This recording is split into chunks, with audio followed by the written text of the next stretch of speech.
各位粉絲、各位朋友，歡迎大家嚟到凌晨空間之張天師。觀眾朋友大家好。好啦，今日咧阿張天師又同大家講古仔啦。未講古仔之前咧，同大家宣布咧，嚟緊11月25號，阿張天師嘅六爻初班咧就正式開班啦。如果邊位朋友想學阿張天師嘅六爻嘅話咧，就揾小助手報名啦。咁其實六爻係乜嘢咧？阿張天師咧成日同啲粉絲咧一個月，我諗都開幾十個嗰啲卦。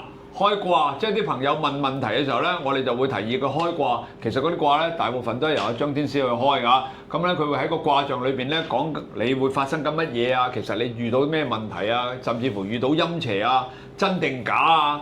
或者你其實唔係遇到陰邪，又或者你其實只不過係條命發生咗問題啊？諸如此類都係用六爻嚟開班嘅。所以如果你想學六爻嘅話咧，11月25號正式開班，揾小助手報名就得㗎啦。咁好啦，呢度講完就話面頭呢啲，我哋之前咧較早之時咧，呢個叫做合香珠，冇錯啦，合香珠啊，裏邊咧係一啲用啲藥正真嘅藥粉咧去磨成之後咧就研成一粒珠，咁咧就串咗之後你戴喺手上邊嘅。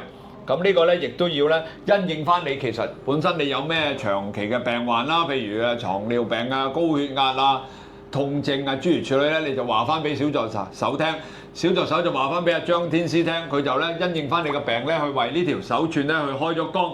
咁開咗光之後咧，你戴咗上手之後咧，就會能夠幫助舒緩到咧你嘅疾病嘅。但係記住，佢唔可以濕水㗎，沖涼嘅時候咧要除低佢嘅，就係咁啦。同埋要等大約3個禮拜，因為開光需時。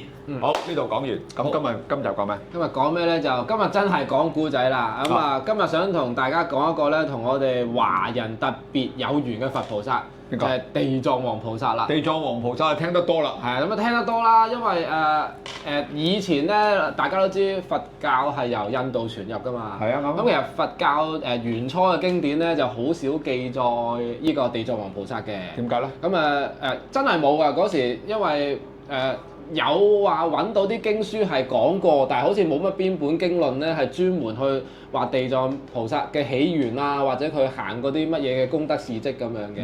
咁啊，華人咧就特別係多修地藏菩薩咧，修到變咗大成就者嘅。譬如大家如果信佛或者中意佛學嘅，應該聽過啦。譬如弘一法師啦，弘一法師李叔同啦，哇！或者係呢個就係犀利咯。係啦，或者係夢參老和尚啦，咁呢啲都係一啲大德高僧嚟嘅。咁啊，但係咧，我見原來好多人都中意講地藏經嘅，尤其是講地藏菩薩本願經，就話有咩功德啊、咩好處啊，個個都話念咗之後好好啊咁。但係我又發覺原來好少人講咧，到底地藏王菩薩嗰個道場咧，其實個由來係點樣嚟嘅咧？你知唔知地藏菩薩個道場喺邊度做？我真唔知喎。就係各位粉絲、各位朋友，今日咧好隆重為大家宣佈咧，嚟緊嘅12月6號星期六上晝嘅7點鐘，我哋有一個新頻道上線去 YouTube 嘅，而呢個新頻道嘅名叫做中醫診療，記住係聊天個聊啊。咁呢個頻道裏邊咧，我哋請到身邊呢一位張醫師咧，為大家講解咧一啲中醫術嘅方法嘅。嗱，例如咧針灸、推拿、正骨、復位，同埋咧包括女士所關心嘅點樣抗衰啦、美容，男人點樣嘅保健，我都會咧慢慢呢個頻道咧同大家分享關於營養嘅配搭。嗱，仲有喎，聽講你咧，你會教大家飲一啲咩話？養生茶同養生湯。嗱，佢教你呢個方法咧，你好容易隨便咁咧就喺坊間度買得到，而可以好容易咁每日都飲噶。包括如果你返緊工嘅時候啊，又或者你喺屋企飲咧，都非常之有幫助㗎嚇。嗱，咁精彩嘅內容，你係咪一定要收睇先？嗱，為大家講多次，係今年嘅12月6號星期六上晝嘅7點鐘。叫做中醫診療就正式上線啦！阿張醫師，我哋首先咧多謝大家嘅支持，好嘛？多謝。唔知喎，就喺九華山。九華山中國喎。係啦，咁因為中國有4大名山咧，都係一啲佛教聖地嚟嘅，都係某啲大菩薩嘅道場嚟嘅，包括九華山啦、五台山啦、峨眉山啦，同埋普陀山啦。咁其實都係啲大菩薩嘅聖地或者一個修行嘅地方咁樣。咁啊，今集就想同大家講下，到底點解九華山會叫九華山咧？或者叫點解九華山會成為咗地藏菩薩嘅道場？因為好搞笑嘅。因為如果大家都見開唔同嘅佛像咧，應該會發覺咧，地藏菩薩嗰個造像咧係特別唔同嘅。嗱，菩薩就有菩薩嘅像嘅。咩叫菩薩嘅像咧？就係、通常菩薩嘅像咧就多啲飾物嘅，即係有七寶去裝飾嘅，譬如有珠鏈啊、有瓔珞啊、有法器咁啊。咁通常一啲佛嘅像咧就比較素身啲嘅，我哋見到。好啦，咁但係零零舍舍咧係地藏王菩薩嘅像咧，我哋就話咧佢係現緊一個比丘相出嚟嘅。咩叫比丘相咧？比丘即係出家嘅修行人，因為在家都可以修行嘅。其實佢又冇規定話你一定要出家嘅。咁啊出家嗰啲就另外一個稱呼啦，唔係在家另外一個稱呼啦。出家咧就一般我哋叫做比丘啦，即係你簡單啲嚟講就係一個真人咁嘅面貌咁樣。好啦，咁啊因為而家記載嚟講咧，其實大家見到嗰一位地藏菩薩嘅法相嗰個造像咧，sorry，其實係一個韓國人嚟嘅，唔知大家知唔知道？嚇，真係唔知喎。係啦，佢唔係中國人嚟嘅，唔係印度人，又唔係中國人嚟嘅。點解話韓國人咧？咁奇怪？係啦，點解話係韓國人咧？咁其實咧，九華山變成地藏道場咧，就同呢一位韓國人咧就好有淵源啦。哦。咁話説咧，其實有一本書咧叫《神真傳》嘅。《神真傳》咧就係記載咗好多唔同嘅大德高僧嘅生平事蹟，同埋記載佢哋如何去修行嘅。係。好啦，咁《神真傳》度又有記載咧，就話嗱，首先大家對於時間上邊咧咁嘅公認嘅講法就係不能夠太考究啦。咁但係大約嘅時間咧，其實就係發生喺唐朝時期。因為唐朝時期咧就開始話中國同其他唔同嘅國家咧有商貿往來啊嘛。咁所以好多時咧都有即係其他國家嘅人咧就坐船嚟到我哋嘅中華國土咧去學唔同嘅嘢嘅。咁啊嗰時咧就係嗰一位我哋叫金地藏嘅韓國人啦。就咁啊嚟到，咁就見到唔同嘅中國教派，咁啊譬如有儒家啦，譬如有道家啦，咁啊當年唐朝亦都係佛教好盛行嘅時代啦，咁佢就話咧儒家同埋道家咧就唔係好啱自己心意，咁啊其實佢覺得佛教咧就最貼近佢自己本來去追求嘅嘢，咁所以結果咧佢就嚟咗中國去修行嘅，咁啊佢見到咧嗰時嘅九華山就叫九指山，就未叫九華山嘅其實，咁佢就話咧九指山咧就係一個山清水秀啦，總之係一個風景好嘅地方啦，人傑地靈，係啦，咁啊人傑地靈啦，咁啊所以咧就入咗去修行，咁啊話嗰時咧就修行到好刻苦嘅，咁啊點刻苦法咧就係話又冇嘢食嘅，咁啊嗰時記載係話佢食咩咧？其實佢係食土嘅喺上邊。土點食啊？係啦，咁佢就話咧佢咧有一個咧斷咗腳嘅頂啊，因為一般嘅頂咧會有3隻腳啊嘛，咁啊佢嗰個修行嘅地方咧，直頭係殘破到咧佢個頂咧有一隻腳已經冇咗㗎啦。咁咧啲人咧過去供養佢嘅時候咧，就話通常咧個頂咧就有好多白色嘅土，咁啊混合咗咧少量嘅白米。咁啊嗰啲土係咩嚟嘅咧？嗰啲土咧我哋俗稱叫觀音土。咁觀音土咧就係話你不停咁樣去掘落地下咧，其實第一浸就泥嚟嘅，第二浸咧就土嚟，因為慢慢變色嘅。咁啊觀音土嘅色就近似咩咧？有啲人咧就話係白色，有啲人咧就話係蛋白嗰種白中帶青嘅色咁樣。咁佢就係食土，因為佢冇乜嘢好食嘅，咁閒時可能會摘下野果啊咁樣啦。因為出家人通常都唔殺生㗎啦，佢唔會捉魚，亦都唔會去打獵㗎啦。咁但係咧因為大家都知道有一位真人喺度修行咧，咁其實間唔時係會特登有人上山去聽佢説法，或者去特登去攞啲糧食啊，或者攞啲日用品咧上去供養佢嘅。咁你話嗰時咧，其實佢係由韓國嚟㗎嘛，咁到修行嘅中期咧，就開始慢慢咧就展現咗啲神通出嚟。咁話說咧，以前咧其實佢本身咧個出身咧都係好好嘅，因為嗰時咧能夠越洋過嚟中國學嘢咧，一般嚟講都唔會係一啲太過平民嘅階級嚟㗎啦。咁佢本身喺俗家嘅身份係咩咧？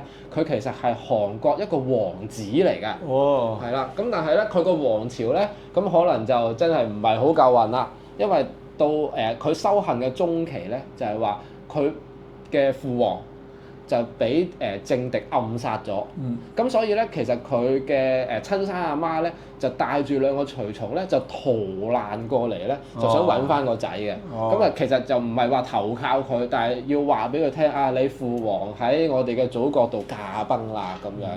咁就話咧喊得好犀利，咁啊佢嚟九華山揾到佢個仔啦，咁啊喊得好犀利，咁啊直至喊到點樣咧？以前啲人成日都有記載㗎啦，如果喊得太犀利咧，係會盲嘅。咁結果佢阿媽咧喊到盲咗㗎，係啦，咁啊佢就話咧金地藏咧就教佢啊，用泉水去洗眼啊。結果咧就係因為呢一個方法咧，佢由一個盲人咧開翻眼嘅。係啦，咁啊慢慢咧啲事蹟咧就傳頌開去啦。咁啊亦都有記載過佢有啲咩神奇嘅事蹟咧，就係話佢本身咧喺度禪定，咁其實佢修行咗好多年嘅，佢足足咧就喺九華山咧修行咗75年咁耐。咁佢享年係去到99歲先圓寂嘅。好啦，咁啊，佢修行嘅過程之間咧，咁頭先咪話嘅，其實山上邊嘅生活咧就好刻苦嘅。第一你冇糧食啦，冇糧食還好喎。咁最慘係咩？最慘咧就係你揾水源咧，其實好困難嘅。咁其實佢修行早期咧就係話，佢成日咧都要落山打水，然之後咧就自己搬啲水上翻去自己打坐嘅地方度咧，俾自己日常用嘅，係啦。咁咧就話有一日咁就打坐喎，咁啊打坐咧。就突然之間俾毒蟲咬，咁然之後咧佢就嚇醒咗啦，咁樣，咁佢嚇醒咗之後咧，就見到一個着住黑色衫嘅好靚女嘅婦人，就上咗嚟揾佢喎。奇怪。係啦，咁咧嗰個婦人咧就應該係一啲修行有道嘅妖精嘅化身嚟嘅，因為嗰個婦人咧就同金地藏講，唔好意思，我嘅小朋友即係佢個仔，佢話佢個仔咧唔懂事。佢打擾咗高僧咧喺呢度修行，咁咧我上嚟咧就係想同高僧你賠禮道歉嘅，咁啊為表我嘅誠意咧，我就用我嘅法力咧去化一條泉水喺你修行嘅位置附近，等你以後咧可以有水用，咁樣安心咧喺度修行雲法啦咁樣。咁從此之後咧，佢就話佢行出佢打坐嗰個山洞出邊咧，隔離就真係出咗一條清泉喺度。咁嗰條清泉咧就係話一年四季都唔枯竭嘅，同埋啲水質咧一直都保持好好嘅。咁啊呢個係一個故事啦。咁第二個故事係咩咧？第二個故事咧就真正係講九華山佢自己係點樣變成咗地藏嘅道場嘅。嗱，首先地藏咧，佢本身咧出家個法號都係叫地藏㗎啦。咁啊有傳咧，佢就真係地藏王菩薩化身落嚟人間，再度修行雲法而變成呢一個高麗國嘅王子嘅。唔係高麗，係朝鮮，因為嗰時高麗咧，如果我冇記錯咧，係分3個地方嘅。一個地方叫做高麗，一個地方咧就叫做百濟，一個地方咧就叫新羅。咁佢就係新羅國嘅王子嚟嘅。好啦，咁就話咧當地咧有個員外，咁書入邊記載咧員外咧就叫敏公。咁敏公咧就係一個好篤信佛法嘅官員嚟嘅。咁佢知道咧九華山上邊咧有一位好有德行嘅真人喺度修行，咁佢就想去拜訪佢。咁嗰時咧其實金地藏咧已經係有一班追隨者喺度咧，每日都跟佢修行同埋聽經，跟緊佢學佛㗎啦。好啦，咁員外上到去咧就見到哇唔得喎，即係啲地方又殘破啊，啲地方又細啊，咁佢就覺得。即係佢同金地藏溝通過啦，佢就覺得呢個真係一個充滿佛教智慧啦，一個充滿慈悲心啦，同埋修行得好好嘅人嚟嘅。咁咧佢就同金地藏傾偈，咁就問佢：嗱，其實咧呢一座山咧都係我管轄範圍之內嘅。咁高僧你咧喺度雲法咧，你修行有成咧，將來一定係越嚟越多跟隨者㗎啦。不如我幫你擴建呢一個地方啦，等遲啲咧可以多啲嘅人咧上嚟接受你嘅教導啦，咁樣即係佢係好睇好金地藏嘅咁樣。咁佢就同金地藏講啦，佢話高僧，咁到底咧你認為要幾大嘅地方先至適合俾你喺度修行雲法啊咁樣？好啦，咁地藏菩薩咧就笑一笑啦，咁佢同佢講咯，嗱，我要嘅地方咧就並唔多嘅，咁不如咁啦。一陣間咧，我就除咗件袈裟，然之後咧個袈裟嘅影籠罩住嘅地方，就成為我日後嘅道場啦。員外你認為點樣啊？咁樣，咁員外心諗你件袈裟大極都有個譜啊。咁總之如果可以方便你雲法嘅，咁我都覺得我係做咗一個好好嘅供養，咁我一定會俾個地方你嘅。咁當年咧就傳說之中記載，地藏咧就除咗件袈裟出嚟，就向天一拋。咁然之後咧，嗰個袈裟咧就不停咁變大，大到遮住晒成個九華山，然之後先至落翻嚟。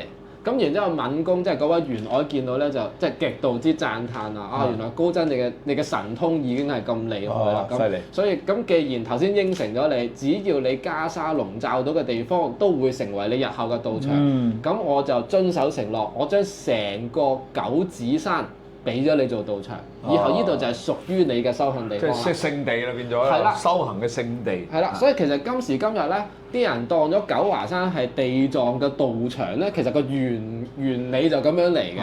咁啊就係話嗰件事就令到成個山就俾咗佢。咁然之後咧就話嗰座山咧，其實嘅形狀咧，就似係一朵好多花瓣嘅蓮花就盛開緊咁樣，咁所以咧嗰時咧就將九指山咧就改名叫咗做九華山，因為華字喺佛教度咧其實係花字嘅意思嘅。我以前講《法華經》啊、《花華經》啊呢啲都係講緊，其實嗰個咧係代表一個花字，就係話個形狀咧好似花。喂，咁有冇人帶呢個地藏王菩薩嗰啲佛像喺個身？通常有3種嘅，你可以係供養經書，因為有啲好細嘅地藏菩薩本願經又有嘅，佛像又有嘅，坐像即係擺喺屋企做供養嘅都有嘅。我曾經喺網度見到有一個地藏王菩薩好靚嘅，咁細個嘅，就我唔記得係銀定係咩嚟嘅，我曾經想買過㗎，但係我就驚住買錯咗，我不如試下。揾翻睇下揾唔揾到一個俾大家睇睇。啊，你揾下有冇啊？係幾靚嘅，咁好靚㗎。通常都係一手揸住寶珠，一手就揸住權杖咁樣。我試下睇下揾唔揾得到。我揾阿 Nelson，我哋嘅玉器大師睇下佢，因為識好多嗰啲咁嘅玉器就好難揾嘅，因為玉器翡翠佢係專家。係，佢係專家。銀器可能易揾啲。我試下揾到先，地藏王菩薩。我試下揾到下次我攞出嚟俾大家睇下。咁就話咧，後期咧，其實就去到99歲啦，就圓寂咗啦。好啦，咁然之後咧，佛教咧成日都俾人講一樣嘢嘅，就係佛教咧就冇性命雙修呢個問題嘅。即係咩啊？咩叫性命雙修咧？就係話道家嘅修行咧，道家係好重視你嘅身體同你嘅精神層面咧，都要一齊去升華嘅。